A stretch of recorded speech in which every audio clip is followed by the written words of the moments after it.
کیا آپ جاننا چاہتے ہیں کہ نماز کے بعد سر پر ہاتھ رکھ کر کیا پڑھا جاتا ہے؟ نماز کے بعد دعا کس طرح مانگتے ہیں؟ اگر کسی کو عربی دعا نہ یاد ہو تو وہ کیا کرے؟ نماز کے بعد انگلیوں پر کیا پڑھا جاتا ہے؟ اگر آپ یہ جاننا چاہتے ہیں تو یہ ویڈیو آخر تک ضرور دیکھیں۔ السلام علیکم ورحمۃ اللہ وبرکاتہ۔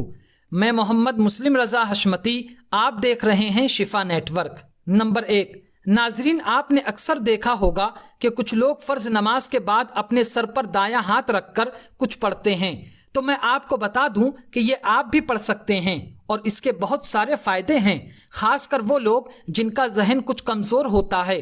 اور یہ دعا بچے بھی پڑھ سکتے ہیں، اور طالب علم کو تو یہ دعا ضرور پڑھنا چاہیے۔ اس دعا کے پڑھنے کا طریقہ یہ ہے کہ آپ 5 وقت کی نمازوں میں فرض نماز کے بعد سلام پھیرتے ہی اپنا دایاں ہاتھ اپنی پیشانی پر رکھ لیں اور 11 مرتبہ اللہ تبارک و تعالیٰ کا ایک مبارک نام یا قویو پڑھیں۔ دوبارہ سن لیجئے، 11 مرتبہ یا قویو پڑھنا ہے۔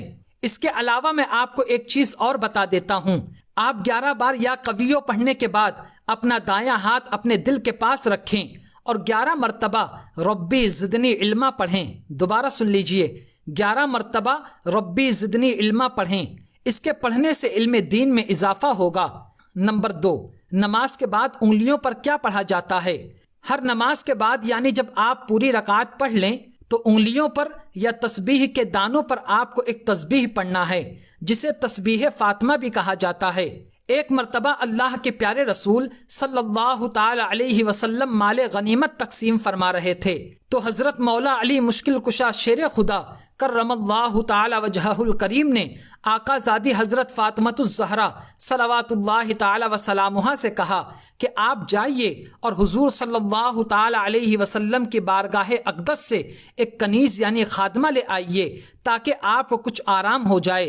حضرت خاتون جنت حضور صلی اللہ تعالی علیہ وسلم کی بارگاہ اقدس میں حاضر ہوئیں اور ایک کنیز کے لیے عرض کیا تو اللہ کے پیارے رسول صلی اللہ تعالی علیہ وسلم نے ارشاد فرمایا، اے میری پیاری شہزادی، کیا میں تمہیں اس سے بہتر چیز نہ بتا دوں؟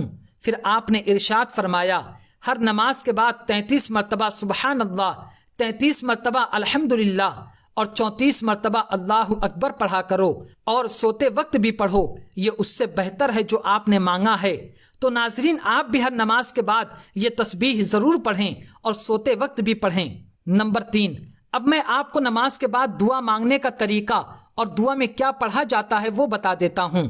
ایک بات کا دھیان رکھیں کہ ہم دعا 2 بار مانگتے ہیں، ایک فرض نماز کے بعد، دوسرا پوری نماز پڑھنے کے بعد۔ فرض نماز پڑھنے کے بعد آپ کو کون سی دعا پڑھنی ہے وہ میں آپ کو ابھی بتاتا ہوں، لیکن اس سے پہلے آپ ایک بات ذہن نشین کر لیجئے کہ اگر آپ امام کے پیچھے نماز پڑھ رہے ہیں تو جب نماز کے بعد امام صاحب دعا مانگے تو آپ کو صرف آمین کہنا ہے، اور اگر آپ تنہا نماز پڑھ رہے ہیں تو اس طرح دعا مانگیں۔ سلام پھیرنے کے بعد آپ دعا کے لیے ہاتھ اٹھائیں اور درود پاک پڑھیں۔ آپ کوئی بھی درود پاک پڑھ سکتے ہیں جو آپ کو یاد ہو۔ اگر آپ کو کوئی بھی درود پاک نہیں یاد ہے تو میں ایک درود پاک پڑھ کر بتا رہا ہوں، آپ اسے یاد کر لیجئے۔ اللہ رب محمد صلی علیہ وسلم، نحن عباد محمد صلی علیہ وسلم۔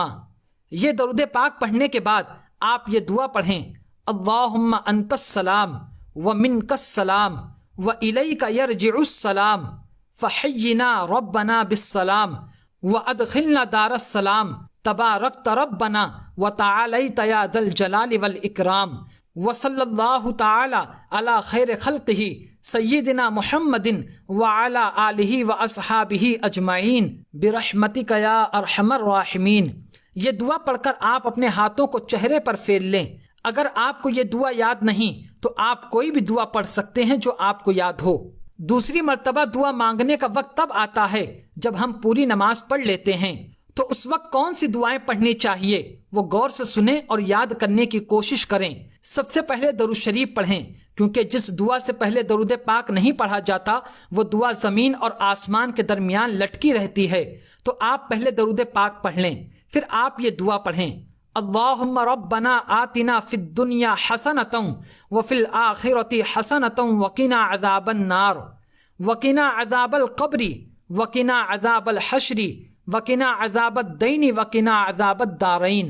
اللہم ثبت اقدامنا علی الاسلام، اللہم انصرنا علی القوم الکافرین، اللہم انصرنا علی القوم المرتدین، اللہم احفظنا من کل بلاء الدنیا وعذاب الآخرہ، اللہم اعز الاسلام والمسلمین، اللہم اذل الشرک والمشرکین۔ اگر آپ کو عربی پڑھنا نہیں آتی تو آپ اپنی زبان میں اس طرح دعا کریں: یا اللہ ہماری نمازوں کو اپنی بارگاہ میں شرف قبولیت عطا فرما، یا اللہ اپنے پیارے محبوب صلی اللہ تعالی علیہ وسلم کے صدقے میں ہمارے تمام صغیرہ اور کبیرہ گناہوں کو معاف فرما، یا اللہ اسلام اور سنیت کا بول بالا فرما، یا اللہ ہمارا خاتمہ ایمان پر فرما، یا اللہ مذہب اہل سنت والجماعت یعنی مسلک اعلیٰ حضرت پر ہمیں زندگی گزارنے کی توفیق عطا فرما۔ اس کے علاوہ جو آپ کو اللہ رب العزت سے مانگنا ہے آپ وہ دعا کریں، اور اس بات کا خیال رکھیں کہ حضور صلی اللہ تعالی علیہ وسلم اور اہل بیت پاک اور اولیاء کرام کے وسیلے سے ضرور دعا کریں۔ اللہ رب العزت اپنے ان پیاروں کے صدقے میں دعا ضرور قبول فرماتا ہے۔ اور اس بات کا خیال رکھیں کہ ہر نماز کے بعد اپنے ایمان کی حفاظت کی دعا ضرور کریں۔ تو امید کرتا ہوں کہ آپ ساری بات سمجھ گئے ہوں گے۔ پھر بھی کوئی سوال ہے تو کمنٹ کر کے پوچھ سکتے ہیں۔ آج کی ویڈیو میں صرف اتنا ہی۔ ویڈیو کو ضرور لائک کریں، اپنے دوستوں کے ساتھ شیئر کریں، اور ہمارا چینل شفا نیٹ ورک ضرور سبسکرائب کریں۔ السلام علیکم۔